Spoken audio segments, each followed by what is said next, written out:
Hello everyone.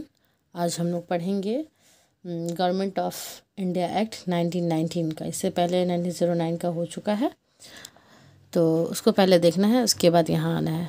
1909 वाला reject हो गया, उसमें कुछ खामियां थी। उन खामियों को पूरा करने के लिए क्यों रिजेक्ट हुआ, क्या था, उसके बारे में हम लोग पढ़ चुके हैं। तो उसके बाद 1919 में गवर्नमेंट ऑफ इंडिया एक्ट पास किया गया।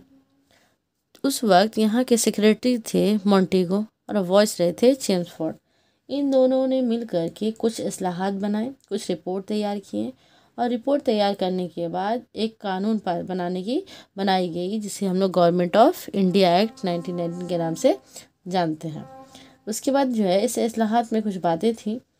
तो बातों को जानने से पहले इसका कुछ हम लोग ये देख लेंगे कि क्या रीज़न था, क्या वजह था कि पिछला वाला 1909 का रिफॉर्म को रिजेक्ट किया गया और 1919 के इस्लाहात को लाए गए। तो पहली वजह क्या थी कि नो एडमिनिस्ट्रेटिव फॉर इंडियंस।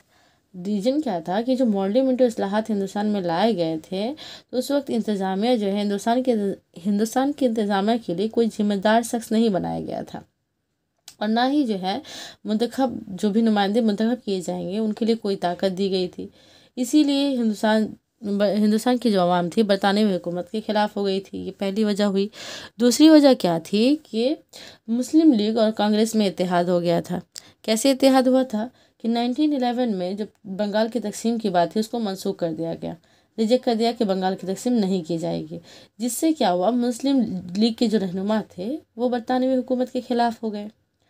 उसके बाद क्या होता है, कांग्रेस पार्टी क्या करती है, कांग्रेस पार्टी मुस्लिम लीग के साथ मिल करके कौमी इत्तेहाद कर लेती है। ये दूसरा वजह होता है। उसके बाद तीसरा वजह क्या रहता है कि 1916 में माने 1916 में एक इजलास बुलाई जाती है लखनऊ में।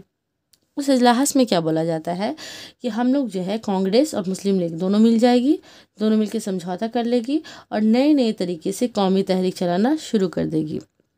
इसके अलावा एक और वजह था जिसकी वजह से गवर्नमेंट ऑफ इंडिया एक्ट पास किया गया या फिर पेशकश की गई। वो थी ये वजह कि पहले आलमी जंग में जो फतह हुई थी, माने कि अंग्रेजी बरतानवी हुकूमत जो है फतह करना चाहती थी। फतह होने के लिए बरतानवी हुकूमत को मौशियत और फ़ौज की ज़रूरत थी।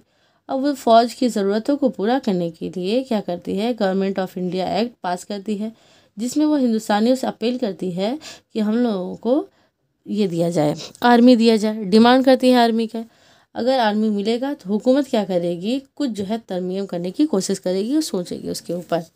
इसके कुछ फीचर्स थे, फीचर्स को हम लोग पढ़ेंगे। क्या फीचर्स थे, इसमें क्या क्या बातें बोली गई। तो पहला बात क्या था, यहाँ पे फॉर्म किया जाएगा एक स्टेट लेजिस्लेटिव और एक सेंट्रल लेजिस्लेटिव। ठीक, तो स्टेट लेजिस्लेटिव जो होगा वो क्या काम करेगा, स्टेट लेजिस्लेटिव जो थी वो आला-ए-मान कहलाई। इसमें जो है टोटल 60 मेंबर्स थे, और दूसरी तरफ जो है सेंट्रल लेजिस्लेटिव थी, जो कि हम लोग कह सकते हैं मेन फंक्शन सेंट्रल लेजिस्लेटिव का ही था। इसमें टोटल मेंबर 145 थे।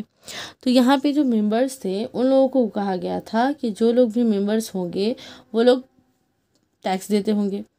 ये पहली बात थी। दूसरा इसका फीचर्स था कि मोशन ऑफ एडजस्टमेंट की बात की गई थी।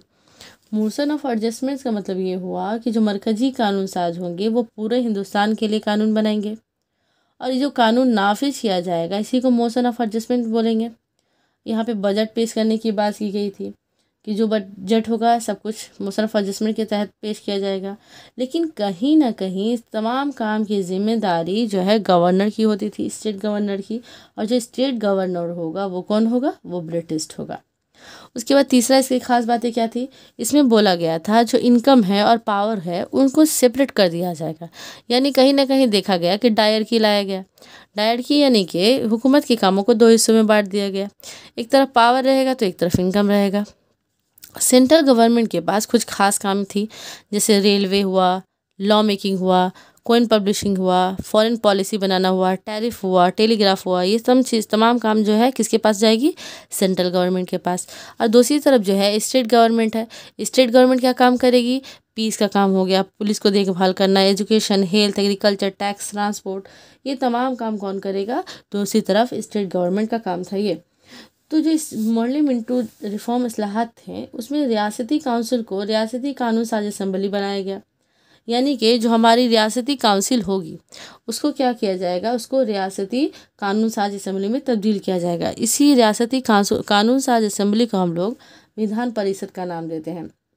यहाँ पे बोला था, यहाँ पे जो मेंबरान होंगे 70% मेंबरान को मुंतखब किया जाएगा और 20% से ज़्यादा जो है वो चुने जाएंगे, अमूमी राय दहिंदगान के हिसाब से चुन करके लाए जाएंगे। ये सब बातें गवर्नमेंट ऑफ इंडिया एक्ट 1919 में की गई थी। इसमें भी कुछ क्या हुआ, खामियां निकल कर क्या गया।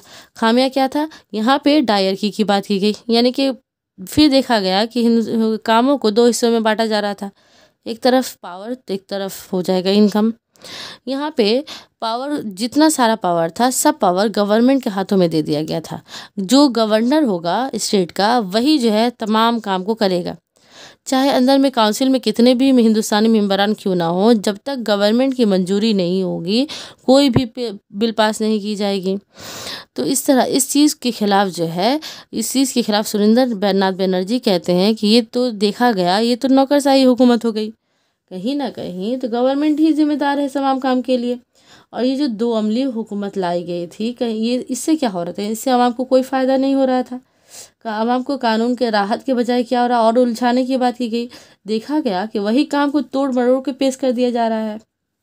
इसके अलावा और सारी बातें थी जिसकी वजह से इसको रिजेक्ट किया गया। इसका खास खासियत क्या है कि इसको जो है नौकरशाही, हिंदुस्तानियों को समझ आ गया था कि ये कहीं ना कहीं नौकरशाही की बात की जा रही है। तो इसी चीज़ पे सुरेंद्र नाथ बनर्जी कोटेशन देते हैं। कोटेशन का ये है कि real substantial step towards the progressive realisation of responsible government. ये कहीं ना कहीं बोल रही है कि ये जो रिस्पॉन्सिबल गवर्नमेंट की बात की गई है, ये एक तरह के नौकरशाही वाली हुकूमत ही है। यही वजह है कि इस एक्ट को रिजेक्ट कर दिया जाता है और उसके बाद 1935 का एक नया गवर्नमेंट ऑफ इंडिया एक्ट पास किया जाता है। आज के लिए इतना ही। नेक्स्ट वीडियो में हम लोग 1935 का गवर्नमेंट ऑफ इंडिया एक्ट को पढ़ेंगे।